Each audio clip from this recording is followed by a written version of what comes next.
يا صباح الفل على اخواتي الكويرة في كل مكان. اهلا بكم يا شباب في فيديو جديد هنتكلم فيه النهارده عن الدوري المصري، المحليات، ونرجع للمحليات وخلينا نشوف ايه اللي حصل في اول جولتين في الدوري العام هذا الموسم. بس قبل ما نبدا يا صديقي ما تنساش تعمل لايك للفيديو لو عجبك، اشتراك للقناه وخليك كوير. ما دام دخلت معانا هنا لازم تبقى كوير بالسرعه، اعمل اشتراك ودوس فعل جرس التنبيهات عشان يوصلك كل جديد. ويلا بينا نبدا عشان ما اطولش عليك. طبعا المفروض ان احنا هنتكلم على الاهلي والزمالك وعلى بيراميدز معانا، لكن برضه هنبقى ناخد كده خطفه سريعه على الاسماعيلي وعلى المصري وعلى الاتحاد السكندري وغزل المحله باعتبارهم انديه جماهيريه. وخلينا نبدا من النادي الاهلي اللي بدا البطوله بتعادل مخيب للامال امام مودرن سبورت بنتيجه 2-2، وبعدها كسب فاركو في الجوله الثانيه 4-1 في مباراتين مختلفتين تماما. الجوله الاولى الفرق بينها وبين الجوله الثانيه في رايي رقم واحد اليو ديانج. طب الفرق في ايه؟ في حاجتين. رقم واحد استعاده الاستحواذ، اليو ديانج قبل خروجه في مباراه فاركو وبعد خروجه في فرق في استعاده استحواذ 20%. انت متخيل نسبه استحواذ الاهلي او رجوع الكوره للنادي الاهلي قل بنسبه 20% بسبب طبعا خروج اليو ديانج. فالراجل ده مهم جدا انه يرجع لك الكوره.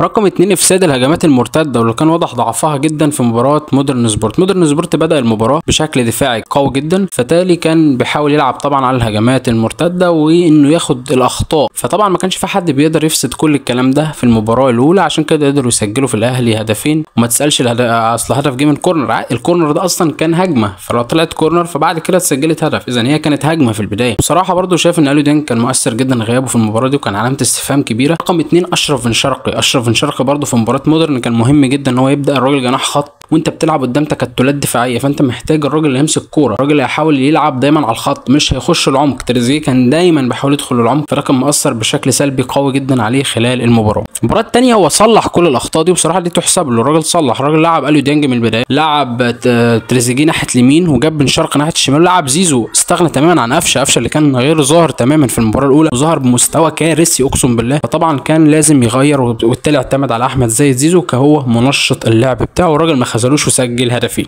ناقص بس بالنسبه له انه يلعب جراديشار كمهاجم اساسي على شريف، لان شريف بحس ان هو كسول بشكل كبير في عمليه الضغط، فبالنسبه لي بصراحه جراديشار هيكون افضل في الحته دي لو بدا اساسي، خصوصا انه انت مش محتاج هداف قوي. انت عندك تريزيجيه، عندك اشرف بن شرقي، عندك احمد السيد زيزو كمان. بالرمضان يا جماعه، بالرمضان سحر اقسم بالله، الراجل ده عظيم عظيم عظيم. المباراه الاولى طبعا كنت مستغربه شويه، لكن واضح ان قفشه هو اللي كان سبب التاثير السلبي عليه. المباراه الثانيه الراجل كان عالمي بالرمضان يا جماعه، دورانه بالكوره ولعب العرضيه حاجه قمه الروعه. طبعا لزيزو يعني لعيب كبير قوي قوي قوي، طبعا يعني عمل مباراه قويه جدا، وبصراحه هو من نجوم المباراه ومن نجوم الاهلي اللي انا شايفهم في الجيل الحالي. الراجل ده يقدر ينقل نص ملعب الاهلي في حته تانية خالص. فالراجل ده جنب اليو ديانج وكمان مع عوده امام عاشور، لا النص ملعب الاهلي هيروح في مستوى مختلف تماما تماما تماما. بالنسبه للحاجه السلبيه الوحيده هو تريزيجيه، لسه تريزيجيه ما جابش فورمته. تريزيجيه مهم قوي، تتفق معاه وتختلف معاه، لكن تريزيجيه يبقى لعيب كبير جدا، وبصراحه انا منتظر لسه عودته لمستواه الفتره اللي جايه. اما بخصوص بيراميدز فبصراحه مستوى كارثي في المباراتين. بيراميدز بيقدم مباراتين في منتهى السوء، اداء باهت ممل ما فيهوش اي حاجه ايجابيه بشكل كبير، مستوى غريب قوي قوي قوي بصراحه من نادي بيراميدز. يعني حتى ايفرتون اللي كده ايه يا جماعه، ده برازيل مضروب اقسم بالله، ما في يعني اداء بشكل كبير جدا، لا سيء قوي. كمان اللعيبه يعني انت ليه ما بتعتمدش على مصطفى فتحي؟ ما عندكش لعيب زيه، ليه ما بتعتمدش عليه؟ الشيبي برده مش هو الشيبي، يعني الشيبي اللي كان مرعب الموسم اللي فات. فبصراحه هبوط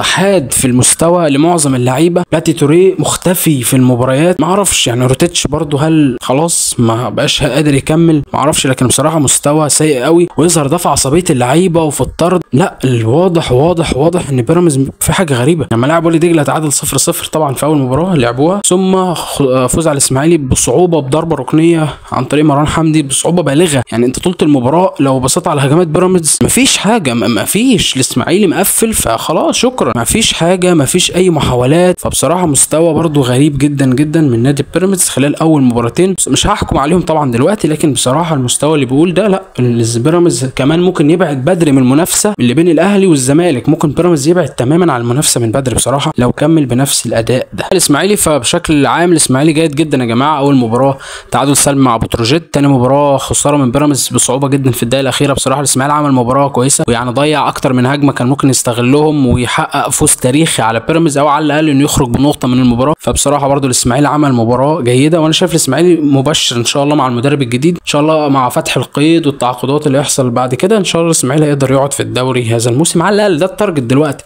بعد كده تبدا تطور موضوع انك تنقل لفوق شويه وبعدها تخش الاربعه الاوائل بعد كده ان شاء الله. اما المصري عظيم، مصر عظيم زي ما توقعنا. قلت لكم المصري دايما فريق قوي جدا، وعلى الاقل بتلاقيه في الخمسه اللي فوق. فالمصري السنه دي لا انا متوقع، يعني كنت حاطه خمسه في فرق التوقعات، انا متوقع لا انه ممكن يفنش كمان رابع السنه دي. فبصراحه المصري عظيم جدا هذا الموسم. اما الاتحاد فالاتحاد للاسف يعني سيء جدا. الاتحاد هذا الموسم خسارتين طبعا مؤثرين جدا، واحده من المصري 3-1 ثم من مودرن سبورت 2-1، لكن لسه يعني هنتفرج برده مش هنقدر نحكم دلوقتي. كابتن احمد سامي ان شاء الله يقدر يعني يخرج الاتحاد عن الفتره اللي هو فيها. الاتحاد لو كمل كده لا ممكن نلاقيه تحت مناطق الهبوط، فربنا يسترها طبعا، وان شاء الله الاتحاد يعني يقدر يكمل بمستوى احسن بكتير من اللي هو موجود فيه. اما بخصوص غزل المحله فبرضه المحله مش يعني ظاهر بشكل كبير، لكن المباراه اللي جايه يعني التعادل بصراحه مع البنك الاهلي انا شايفه انجاز. كابتن علاء عبد بيعرف يقفل كويس، بيعرف يخرج بالمباريات دي لبره الامان بشكل كبير. فانا برضه بصراحه واثق في المحله السنه دي، رغم ان انا متوقع له الهبوط.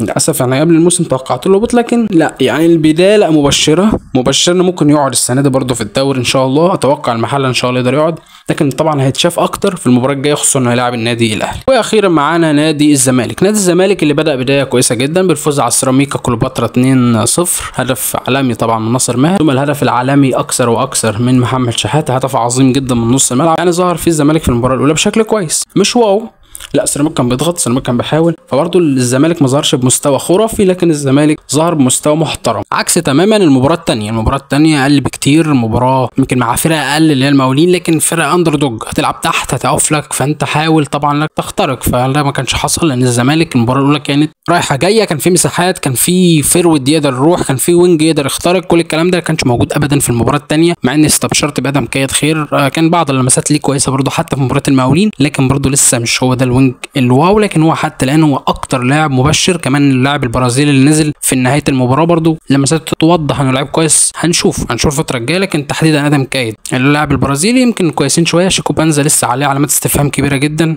غير مؤثر تماما حتى الان. عدي الدباغ مش هقدر احكم عليه، لكن هنشوف برضه الفترات الجايه. كل لاعب ده هتبان مع الوقت، وقلنا مش هنقدر نحكم. في البدايه هو موسم عادي جدا، الزمالك تعادل مباراه كسب مباراه، الاهلي تعادل مباراه كسب مباراه، بيراميدز تعادل مباراه كسب مباراه، فالموضوع عادي جدا ما فيهوش اي مشاكل، ولسه الموسم طويل وهنشوف كل فريق هيقدر يعمل ايه الفتره اللي جايه، لان كل فريق هيحاول يحافظ على اكبر قدر من النقاط الفتره اللي جايه. ده كان فيديو النهارده يا صديقي، لو عجبك الفيديو اتمنى تعمل لايك، اشتراك في القناه، شير للقناه، واتمنى تنزل دلوقتي تعمل اشتراك وتفعل جرس التنبيهات عشان تبقى كوير من عيلتنا ان شاء الله. ويا صديقي ان شاء الله عندنا فيديو مميز جدا عن تحليل بريمير ليج بشكل عام، الجوله الاولى طبعا، والدوريات الاوروبيه هتكون دايما معاكم باستمرار ان شاء الله. كمان عندنا حلقه مميزه جدا عن توقعات الدوريات الكبرى هذا الموسم. بشكرك جدا يا صديقي لو وصلت معايا لحد هنا، وسلام.